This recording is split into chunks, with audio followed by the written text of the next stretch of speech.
আসসালামু আলাইকুম প্রিয় দর্শক, অন্য মঞ্চের আলাপচারিতায় আপনাদের সকলকে আমন্ত্রণ জানাচ্ছি। আসসালামু আলাইকুম এবং আদাব। সাবেক উপদেষ্টা আসিফ মাহমুদ সজীব ভুঁইয়া একটা বোমা ফাটালেন, বললেন ডিপ স্টেট চেয়েছিল তারা 2029 পর্যন্ত ক্ষমতায় থাকুক। এর পরপরই এনসিপির যিনি প্রধান নাহিদ ইসলাম, তিনিও সাবেক উপদেষ্টা, তিনি আবার বললেন হাদিকে ডিপ স্টেট হত্যা করেছে। ঘটনা কি? কেন একের পর এক এরকম স্বীকারোক্তি বা বিস্ফোরক মন্তব্য?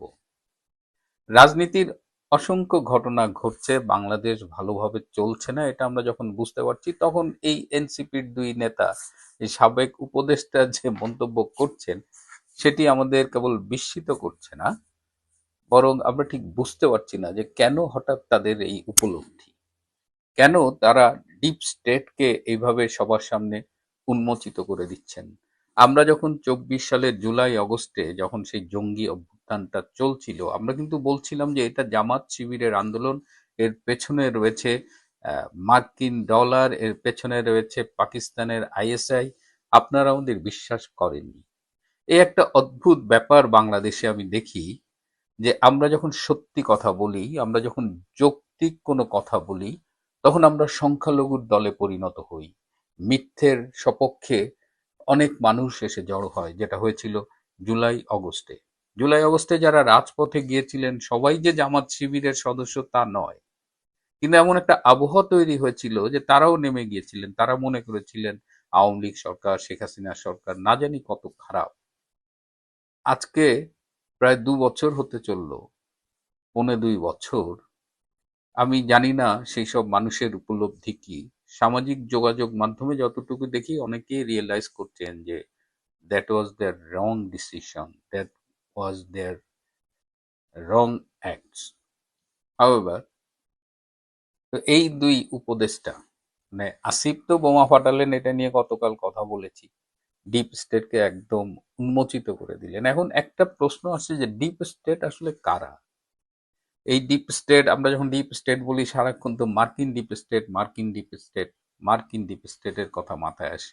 তাহলে কি মার্কিন ডিপ স্টেটের একটা বাংলাদেশ শাখা আছে? বাংলাদেশে কি একটা ডিপ স্টেট আছে? আমি অনেককে জিজ্ঞেস করেছি, আমি কোনো স্পেসিফিক আনসার পাইনি। সো এটা আসিফ নাহিদ এরা আরো স্পেসিফিক বলতে পারবে, কিন্তু আমরা দেখেছি যে জুলাইয়ের আগে, বিশেষ করে 2018-র পরে যে মুভমেন্ট গুলো হয়েছে, তখন কিছু লোক কিছু সংগঠনের ব্যানারে নিয়মিত সেমিনার করতেন, তারা আবার নিয়মিত প্রথম আলো ডেইলি স্টারে কলাম লিখতেন, এবং এরা কিন্তু সব একই ভাষায় একইভাবে কথা বলতেন।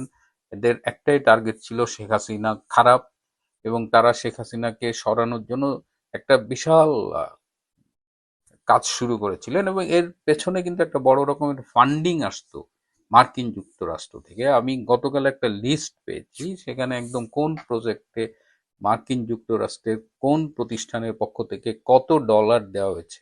এগুলো সবই ছিল প্রজেক্টের খেলা, কিন্তু এই প্রজেক্টের আন্ডারে যে হিডেন এজেন্ডাটা ছিল সেটা হলো শেখ হাসিনাকে সরাতে হবে। শেখ হাসিনার প্রধান অপরাধ, শেখ হাসিনা বাংলাদেশ প্রেমী। শেখ হাসিনা বাংলাদেশের স্বার্থে ভারত বলেন, আমেরিকা বলেন, কারোর সাথেই কোনো আপোষ করতে রাজি না। সুতরাং বাংলাদেশে, বিশেষ করে এই সেন্ট মার্টিন দ্বীপ বলেন, কক্সবাজার বলেন, মিয়ানমার বাংলাদেশ সীমান্ত বলেন, আরাকান আর্মিকে সাপোর্ট করা বলেন, এই সব কিছু, চিটাগাং পোর্টের দখল নিতে চাইলে যাই বলেন, সব কিছুর প্রধান অন্তরায় ছিল শেখ হাসিনা।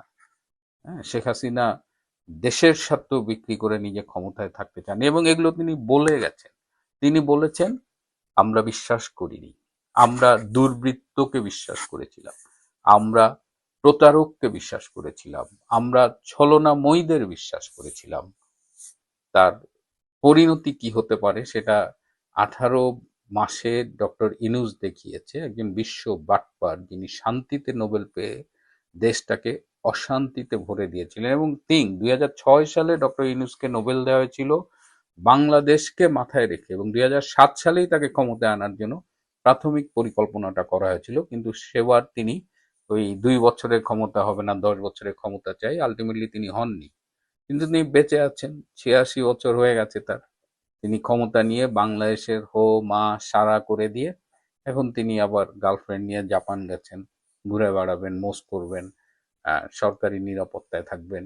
কিন্তু আমাদের এই বাচ্চা উপদেষ্টা দুইটা, এরা কেন এই সরল স্বীকারোক্তি দিচ্ছেন, সেটা নিয়ে যখন আমি ভাবছি, আমার কাছে কয়েকটা ব্যাখ্যা মাথায় এসেছে। তার মধ্যে একটা হলো যে নিশ্চয়ই আবার নতুন করে কোনো ঘোট পাকাচ্ছে, না হলে কেন তারা এটা এভাবে বলবে। এখন ডিপ স্টেট যাদের পক্ষ থেকে এরা মাঠে নেমেছিল, যাদের ভাড়াটে হিসেবে এরা খেটেছিল, এই ডিপ স্টেট আসলে এত সুদূর প্রসারী এবং গভীরভাবে ষড়যন্ত্রগুলো করে, যেগুলো আমার আপনার পক্ষে ভাবা সম্ভব না। আমরা হয়তো কিছু ক্লু দিতে পারি, যেমন এখন আমি বলতে পারি যে এরা যেহেতু এই বিষয়গুলো বলছে, নিশ্চয়ই এদের নতুন কোনো ধান্দা আছে, কিন্তু স্পেসিফিক আবার কি ষড়যন্ত্র করছে সেটা কিন্তু আমরা খুব সুনির্দিষ্ট করে বলতে পারবো না। হয়তো বলবো যে যে নতুন সরকারটা আসছে, তারেক রহমান তার প্রতি নতুন করে চ্যালেঞ্জ ছুড়ে দিচ্ছে, তারা সরকার বিরোধী আন্দোলন করবার জন্য কোনো ইস্যু খুঁজতেছে বা পথ খুঁজতেছে, সেখানে আবার তারা দেশি বিদেশি ডিপ স্টেটের সমর্থন চাচ্ছে, এটা হইতে পারে। সো এটা হলো প্রথম সম্ভাবনা, যে there is something being cooked up, মানে কোথাও কোনো একটা কিছু তৈরি হচ্ছে আমাদের সবার অন্তরালে। দ্বিতীয় হতে পারে যে আসলে এগুলো তাদের ইনম্যাচিউরিটি। এই যে ছেলেগুলা, এগুলো হলে ছাত্রলীগের লুঙ্গির তলায় থাকতো, কেউ কেউ কোনো গোপন পরিচয় থাকতো, এদের তো কেউ চিনতো না। তো এরা যখন এত বড় একটা ষড়যন্ত্রের পার্ট হিসেবে দায়িত্ব পেল এবং প্রায় অকল্পনীয়ভাবে তারা আগের সরকারকে দেশ থেকে সরিয়ে নিজেরা ক্ষমতার জোর দখল করলো, তখন আর তাদের ঠিক যে আপনি মানে না, হ্যাঁ, গায়ে মোড়ল বা এরকম কি যেন একটা আছে না, তো এরা আসলে ঠিক বুঝতে পারছে না। এরা সব, এর আগে হাসিব নামে একজন সাবেক সমন্বয়ক, তিনি বলেছিলেন যে তারা বিপ্লবের স্বার্থে মেট্রো রেল ভেঙেছেন, পুলিশ হত্যা করেছেন, হ্যাঁ, এগুলো না করলে নাকি বিপ্লব বিপ্লব সফল হতো না। কিন্তু এই যে স্বীকারোক্তি দিয়ে একটা ডকুমেন্ট রেখে দিলেন, এটা আজ হোক কাল হোক, এই স্বীকারোক্তির ভিত্তিতেই কিন্তু এই সমন্বয়কদেরই বিচারের মুখোমুখি দাঁড়াতে হবে। কিন্তু ওই যে ইম্যাচিউর বলে দিয়েছেন, এই ইম্যাচুরিটির এটা একটা কারণ হতে পারে। আর একটা কারণ হতে পারে যে প্রচন্ড হতাশা থেকে তারা এগুলো বলছেন, যে তারা তো 2024 জুলাই আগস্টের এই জঙ্গি অভ্যুত্থানের পরে তারা তো ন্যাশনালি একটা হিরো হিসেবে আবির্ভূত হয়েছিলেন। কাক যেমন ময়ূর পুচ্ছ লাগালেই ময়ূর হয়ে যায় না, তো এই আপাত দৃষ্টিতে হিরোগুলো কিন্তু অচিরেই স্বরূপে আবির্ভূত হয়েছেন। তাদের সামনে একটা সুযোগ এসেছিল, বাংলাদেশের যতটুকু পরিবর্তন প্রয়োজন আমরা চাই, মানুষ প্রত্যাশা করেছিল সেটি করা। কিন্তু তারা কি করেছে? তারা মব সন্ত্রাস কায়েম করেছে। তারা অর্থনৈতিকভাবে প্রচন্ড অসৎ ছিল। তারা যারা হোস্টেলে ঠিকমতো খাইতে পারতো না, কোনো মতে পাতলা ডাল একটু মাংস সবজি দিয়ে ভাত খাইতো, তারা এক একজন এখন শত শত কোটি টাকার মালিক। এই যে আসিফ ভুঁইয়া বলেন, নাহিদ ইসলাম বলেন, সক্রেটিস মাহফুজ বলেন, হাসনাত আব্দুল্লাহ বলেন, সার্জিস বলেন, এরা সব শত শত কোটি টাকা কামাই করেছে। এরা আমাদের সংস্কারের কথা বলেছে, স্বপ্নের কথা বলেছে, পরিবর্তনের কথা বলেছে। হ্যাঁ, শেখ হাসিনার কত দোষ, এই শেখ হাসিনা তো এদের তুলনায় সহস্র গুণ ভালো, যদি কম্পেয়ার করতেই হয়। কম্পেয়ার আসলে হয় না, আপেলের সাথে তো আর মাকাল ফলের কম্পেয়ার হয় না। তো এখন তারা এখন তাদের যে পতন ঘটেছে, তারা যে ছাত্র জনতার কাছে আর গ্রহণযোগ্য কেউ নেই, তাদের এখন জামাতের সি টিম, অরিজিনালি সেই জামাতের সাথে জোট বেঁধে আহ, ভুয়া ভোটে, সন্ধ্যার ভোটে, এমনকি হেরে যাওয়ার পরেও হ্যাঁ জোর করে তাদের এমপি হতে হয়। তো তারা এটা হয়তো মানতে পারতেছে না, কিন্তু তাদের অবস্থানটা দেশবাসীর কাছে ক্লিয়ার, তাদের এখন আর প্রয়োজন নেই। ডিপ স্টেট কি তাদের উপর আর বিশ্বাস করে? ডিপ স্টেট তো তাদের ব্যবহার করে ছুঁড়ে ফেলেছে। আমার এক বড় ভাই চমৎকার একটা উদাহরণ দিয়েছে, এটা বলতে একটু সংকোচ হচ্ছিল, কিন্তু আমার কাছে মনে হচ্ছে যে আমার এই প্রোগ্রাম যারা শোনেন সবাই আমরা অ্যাডাল্ট।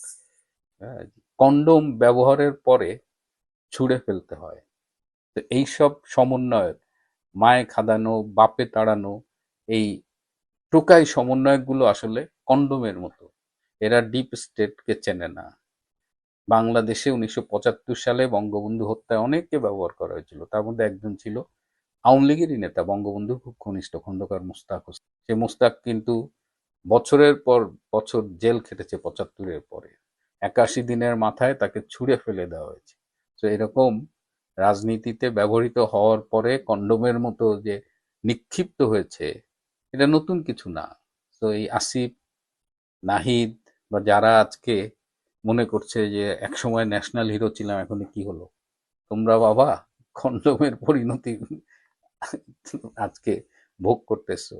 Nothing new. বাংলাদেশে যে সর্বনাশটা হয়েছে, একদিন না একদিন ডেফিনেটলি এর থেকে আমাদের উত্তরণ হবে, এবং সেটা আমরা চাই যে খুব বেশি দেরি যেন না হয়। বাংলাদেশ অলরেডি অনেক পিছিয়ে গেছে, কেউ বলে 50 বছর, কেউ বলে 100 বছর। সেখান থেকে ঘুরে দাঁড়ানোর জন্য আমাদের একজন শেখ হাসিনা দরকার। শেখ হাসিনার কোনো বিকল্প এই মুহূর্তে বাংলাদেশে নেই। যারা আমার সাথে তর্ক করতেন যে একজন মানুষের বিকল্প কেন থাকবে না, এটা যদি কেউ মারা যায় বা কাজ করতে না পারে সেটা অন্য কথা, কিন্তু the best options we have at this moment, আমি সবসময় বলি বাংলাদেশের the best crisis manager and she is Sheikh Hasina. সুতরাং এসব টোকাই, এরা আজকে নিজেদের ফাঁদে নিজেরা আটকা পড়েছে, ব্যবহৃত হচ্ছে। এদের আর গোনার টাইম বাঙালির নেই। যে প্রথমত হচ্ছে যে 25শে মার্চের যেই কাল রাত্রিটা আসছিল ইস কামিং, এটা মোটামুটি বাংলাদেশ আওয়ামী লীগের নেতৃত্বস্থানীয় কর্মীরা, বঙ্গবন্ধু, ওনারা টের পাচ্ছিলেন যে সৈন্য সমাবেশ হচ্ছে, হত্যাকাণ্ডের জন্য, একটা বড় ধরনের অ্যাটাকের জন্য একটা প্রস্তুতি পর্ব, এইটা মোটামুটি সবাই সেখানে বুঝে গেছে, নিজেদের ভিতরে কথাবার্তাও হচ্ছে। আমি না ওই ইতিহাসটাতে আর যাবো না, এটা সংক্ষেপেই সারি। বঙ্গবন্ধু যেটা করলেন, নুরুল হক নামে একজন ইঞ্জিনিয়ারকে তিনি আগেই বলে রেখেছেন যে তিনি যাতে একটা তার ট্রান্সমিটারটা তিনি যাতে রেডি রাখেন। এবং ইতিহাস যেটা বলছে, ইতিহাস হচ্ছে যে বঙ্গবন্ধু গ্রেফতার হওয়ার পূর্বে, এবং বঙ্গবন্ধুকে কিন্তু শেষ তার সাথে গোলাম মুর্শিদ নামে এক ভদ্রলোক শেষ পর্যন্ত ওনার বাসা থেকে বের হয়। এবং আমার আমার আরেকটা তথ্য আমি আপনাকে একটু দেই, এটাও একটু ইন্টারেস্টিং তথ্য আপনাকে দেওয়া প্রয়োজন। সেটা হলো, আজকে আমি যেই ডকুমেন্টসটা দেখাবো সেটা এখনই আসলে একটু বের করি, তাহলে কথা বলতেও সুবিধা হবে। এইটা হচ্ছে 26শে মার্চের পত্রিকা, এর আগেও আমি দেখিয়েছিলাম আপনাকে একটা প্রোগ্রামে। এটা হচ্ছে অরিজিনাল পত্রিকাটা আমার কাছে আছে। এইখানে বঙ্গমাতা শেখ ফজিলাতুন্নেসা মুজিব উনার একটা স্মৃতি কথা এখানে প্রকাশিত হয়েছে। এই স্মৃতি কথাটা আপনার দেখেন, এই যে এইখানে আছে, এই জায়গাতে আছে, দেখতে পেয়েছেন? শুরু থেকেই আমি ইয়াকে বিশ্বাস করতাম না, বেগম মুজিব। ইন্টারেস্টিং ব্যাপার, এই আর্টিকেলটা আমি আজকে পড়লাম বসে বসে, যেখানে দেখতে পেলাম যে ওই দিন যখন বঙ্গবন্ধুকে গ্রেফতার করা হয়, সেদিন দলের অনেক নেতা কর্মীরা ওই বাসাতে লুকায়মন অবস্থাতে ছিল। কেউ ওয়ার্ড্রপের মধ্যে, কেউ আপনার খাটের নিচে পেছনে। এবং আর্মিরা এসে বঙ্গবন্ধুকে যখন নিয়ে গেল, ইজ অ্যারাউন্ড লাইক 1:30, বঙ্গবন্ধু তার আগে তার যে লিখিত, মানে লিখিতভাবে তিনি এটা দিয়ে দিয়েছেন, যেটা পরবর্তী সময় আপনারা জানেন যে এইটা লিখিতভাবে এটা তখন প্রচার করা হয় যে স্বাধীনতার কথা। এবং এইটাই 26শে মার্চ সারাদিন এম এ হান্নান তিনি তখন এটা প্রচার করেন, বিকাল বেলায় প্রচার করেন, সন্ধ্যাবেলাতে আরেকবার প্রচারিত হয়, এভাবে সারাদিন এটা প্রচার করতে থাকে। আরেকজন আছেন আপনার সন্দীপ, ওনার লাস্ট নেমটা আমি আসলে প্রথম নেমটা আমি ভুলে গেছি, আব্দুল কাশেম সন্দীপ মনে হয়, নামটা আমি ভুলে গেছি আসলে। যাই হোক, সোজা কথা হচ্ছে যে 3বার ওই দিন পঠিত হয় এই স্বাধীনতার ঘোষণা, এবং এগুলো নানানভাবে কনফার্মড হয়েছে যে এই যে স্বাধীনতার ঘোষণা, এবং এই স্বাধীনতার ঘোষণার যে ট্রান্সক্রিপ্টটা আছে টেলিগ্রাম আকারেও, সেটা আপনার পরবর্তী সময় পাওয়া গেছে, কুষ্টিয়া থেকে পাওয়া গেছে, এবং ইন্ডিয়াতেও সেটা পৌঁছেছে। এখন ইন্টারেস্টিং ব্যাপারটা হলো, এই যে আমি আপনার কাছে দাবিটা করলাম যে বঙ্গবন্ধু একটা স্বাধীনতার ঘোষণা লিখেছে, সেইটা প্রকাশিত হয়েছে, সেইটার টেলিগ্রাম আকারে সবাই পেয়েছে, আমার এই দাবিটা আপনি কেন বিশ্বাস করতে যাবেন? ওয়াই? মানে আমার তো এটা সপক্ষে কিছু প্রমাণ আপনাকে দিতে হবে না। প্রথমত মানে আমি ঐতিহাসিক ফ্যাক্ট আগে বলে নেই, এরপর আমি আপনাকে কিছু লজিক্যাল গ্রাউন্ডে যাব, তারপর আরো কিছু প্রমাণপত্রে যাব। ফ্যাকচুয়াল গ্রাউন্ডের জায়গাটা হচ্ছে যে 26শে মার্চ গতকালকে আমি আমার ফেসবুকে 41টা পত্রিকা আপলোড করেছি। 41টা পত্রিকা, 42টা পত্রিকা আমি আপলোড করেছি টোটাল। এই 42টা পত্রিকা একটাও আমাদের দেশের পত্রিকা না। ধরেন সেই বাল্টিমোরের পত্রিকা, নিউ ইয়র্কের পত্রিকা, কানাডার টরন্টোর পত্রিকা, আইরিশ পত্রিকা, ডেইলি টাইমস, মিরর, সান, পোস্ট, মানে সারা পৃথিবীর পত্রিকা তারা বলছে যে বঙ্গবন্ধু একটা স্বাধীন রাষ্ট্রের ঘোষণা দিয়ে দিয়েছে এবং সেই ট্রান্সক্রিপ্টটা তাদের কাছে আছে। তারা সেইটা থেকেই নিশ্চিত হয়ে তারা সেটা বলছে। আপনি বললে আমি পড়ে শোনাতে পারি, but this is the fact, যেটাকে জেনে রাখা প্রয়োজন বলে আমি মনে করি। তাহলে ধরা যাক যে আমি আমার ইতিহাস নিয়ে আমি আমার মতো করে বললাম, কিন্তু Baltimore daily, daily mirror, daily Times, Telegraph, guardian, morning Herald, তারপরে হচ্ছে যে পৃথিবীর এত এত দেশের পত্রিকা, প্রায় এই তো আপনাকে 41টা পত্রিকার কথা বললাম, তাদেরকে তো ভাই আমি টাকা দিয়ে কিনতে পারবো না, বা তাদেরকে দিয়ে আমি ইতিহাস ডিস্টর্টও করাতে পারবো না। মানে এটা কি সম্ভব কিনা? তো সেখানে প্রকাশিত হয়েছে। এর কারণ হচ্ছে কি, আমি আপনাকে যে টেলিগ্রামটার কথা বলছি, যে স্বাধীনতার ঘোষণার কথা বলছি, সেটা প্রত্যেকে নিশ্চিত হয়ে লিখেছে। তারা সোর্স দিয়েছে, এই সোর্স থেকে তারা পেয়েছে, ওই সোর্স থেকে পেয়েছে, এগুলো বলা আছে। এইটা গেল ফ্যাকচুয়াল গ্রাউন্ড। আচ্ছা, এখন প্রশ্ন হলো যে আমাদের মুক্তিযুদ্ধের সবচাইতে বিশ্বাসযোগ্য নথি কোনটা? আমাদের মুক্তিযুদ্ধের স্বাধীনতার ঘোষণাপত্র। স্বাধীনতার ঘোষণাপত্র আমাদের সবচাইতে, এটাকে বলা হয়, যেমন একটা বাচ্চা হলে আমরা মিউনিসিপ্যালিটির কাছে গিয়ে কি করি, বা ওয়ার্ড কমিশনের কাছে গিয়ে আমরা জন্ম সনদটা নিয়ে নেই না, জন্ম সনদটা নেই। ঠিক একইভাবে বাংলাদেশ যে জন্ম নিয়েছে, এই জন্ম সনদ হচ্ছে আমাদের স্বাধীনতার ঘোষণাপত্র। ঠিক আছে, বঙ্গবন্ধু কি বলেছিলেন এটাও একটু জানা দরকার। This may be my last message from today. Bangladesh is independent. I call upon the people of Bangladesh, wherever you might be and with whatever you have, to resist the army of occupation to the last. Your fight must go on until the last soldier of the Pakistan occupation army is expelled from the soil of Bangladesh and final victory is achieved. এখন কাহিনী যেটা হচ্ছে যে এই বক্তব্যটা যে উনি দিবেন সেটা উনি বলে দিয়েছেন 7ই মার্চে। উনি বলেছেন, আর যদি একটা গুলি চলে, আমার কথা কি আমি বোঝাতে পারলাম? আর যদি একটা গুলি চলে, তোমাদের যা কিছু আছে তা নিয়ে ঝাঁপিয়ে পড়বা। তারপরে উনি ঘোষণাটা আসলে, মানে উনি ঘোষণাটা কি, উনি 7 তারিখে বলে রেখেছেন যে কোন মুহূর্তে তুমি ঝাঁপা পড়বা, কোন মুহূর্তে তুমি আর অন্যদিকে তাকাবা না, শোনো কি শোনো না।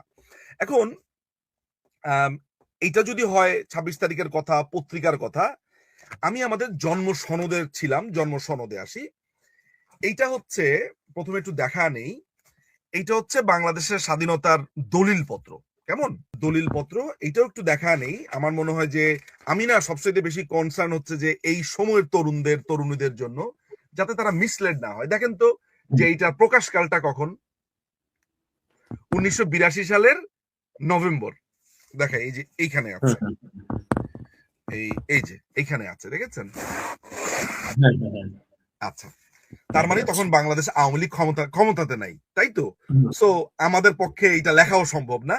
হাসান হাফিজুর রহমান তিনি এইটা সম্পাদনা করেছেন।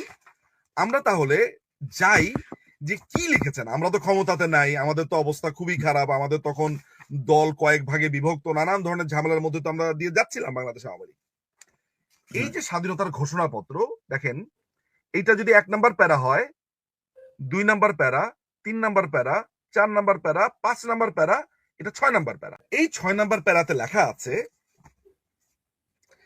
whereas in the facts and circumstances of such treacherous conduct, Bangabandhu Sheikh Mujibur Rahman, the undisputed leader of the 75 million people of Bangladesh, in due fulfillment of the legitimate right of self-determination of the people of Bangladesh duly made a declaration of independence at Dhaka on March 26th, 1971, and urged the people of Bangladesh to defend the honor and integrity of Bangladesh. এটা আমাদের জন্ম সনদে লেখা আছে। নমস্কার, আমি তরুণ ঘোষ।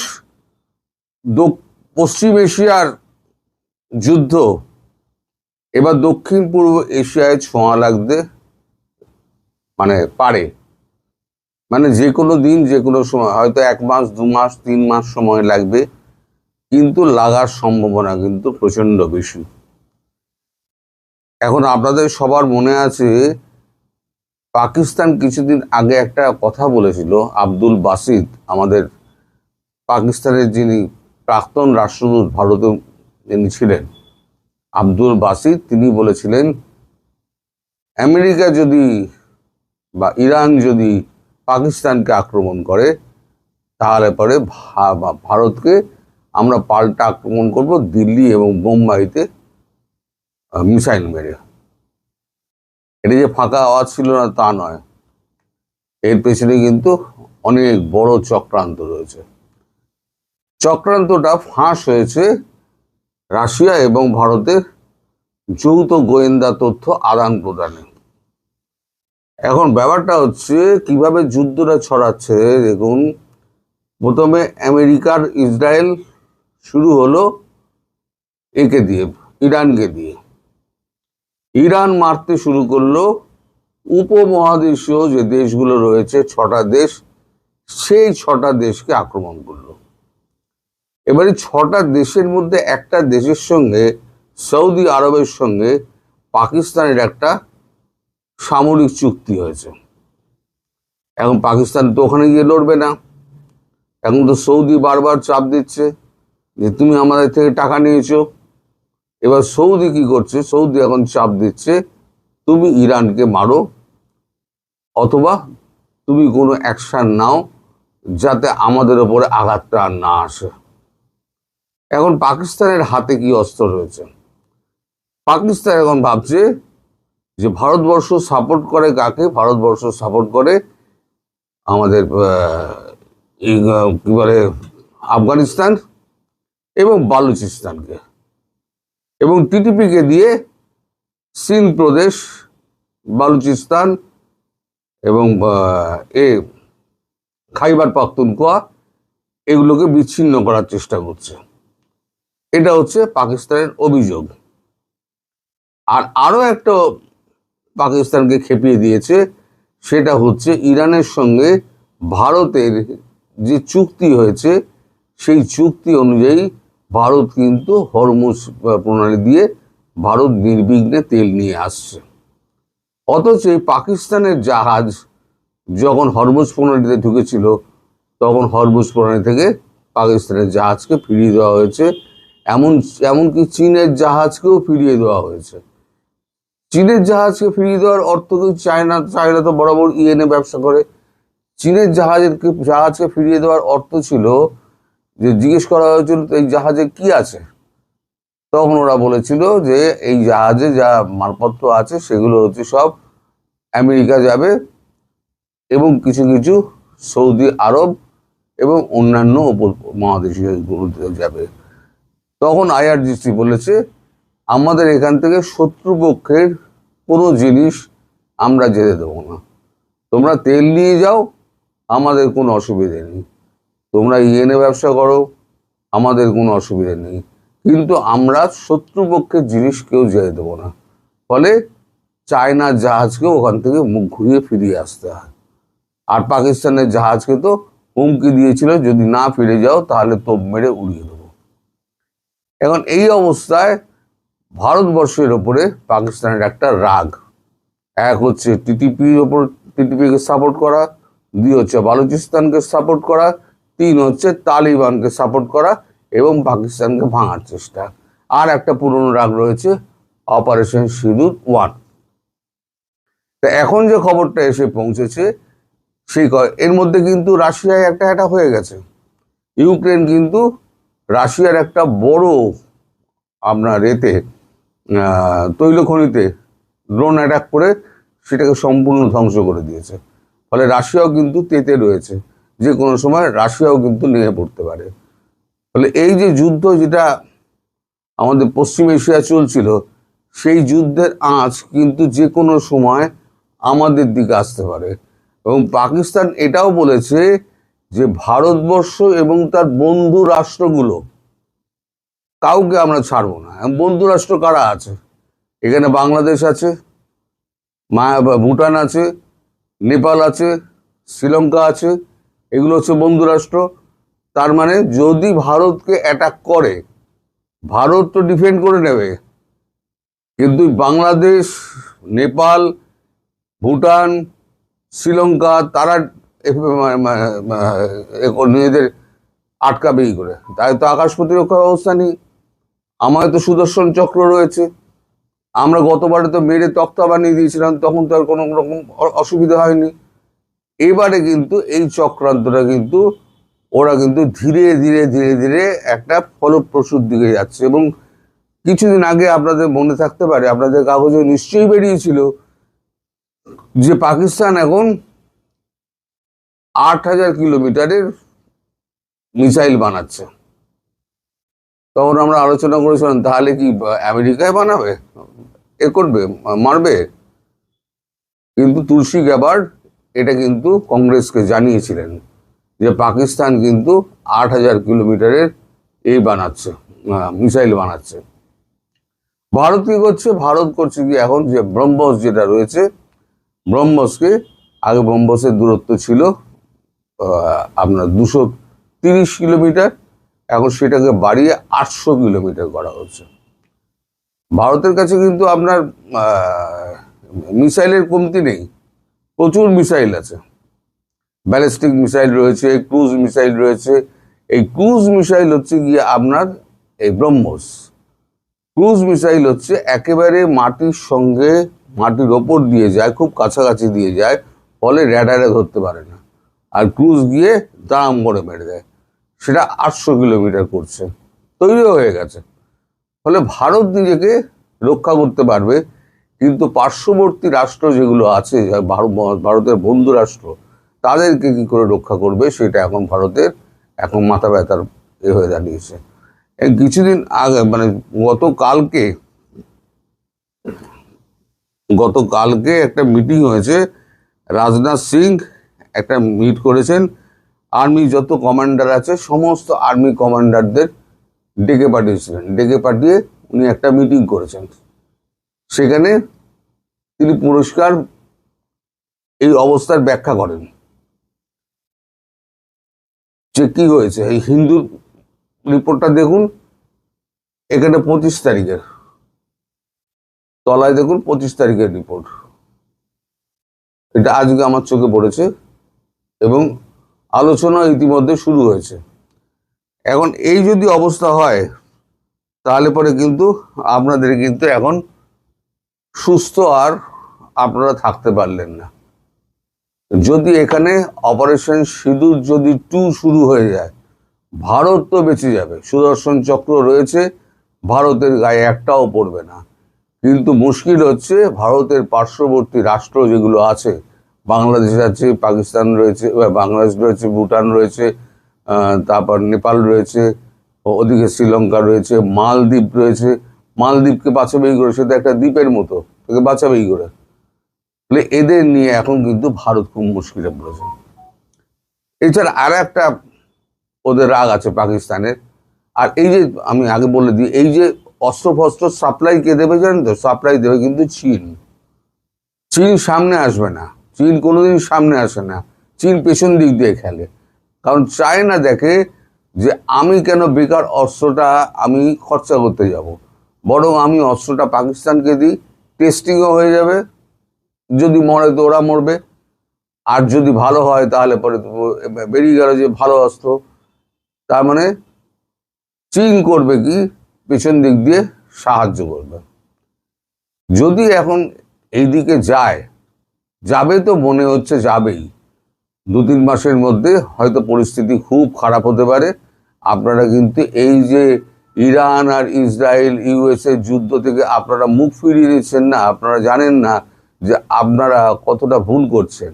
এই যুদ্ধের আজ কিন্তু আমাদের গায়েও এসে পড়বে, সেটা কিন্তু সময় বলে দিচ্ছে যে আমরা কিন্তু সেই আঁচ থেকে কিন্তু আমরা কিন্তু গা পুড়তে লেগেছে। আর খুব বেশি দিন দেরি নেই, হয়তো খুব শিগগিরই একটা সিঁদুর দ্বিতীয় দেখতে হবে। আর সিঁদুর দ্বিতীয় যদি হয় তাহলে ভারতবর্ষ বেঁচে যাবে, কিন্তু আপনাদের দেশ যেগুলো পার্শ্ববর্তী আছে সেগুলো কিন্তু খুব মুশকিলে পড়বে। তখন আপনারা কি করবেন? ফলে আপনারা ওদিকে হচ্ছে, ওদিকে কেন আমরা দেখতে যাব, এই অবস্থায় যদি আপনারা বসে থাকেন না, তাহলে আপনারা খুব ভুল করবেন। পরিস্থিতির দিকে নজর রাখুন এবং সাবধানতা অবলম্বন করুন। আমি এটা আগাম বলে দিলাম আপনাদের অনেকদিন আগেই। এবার থেকে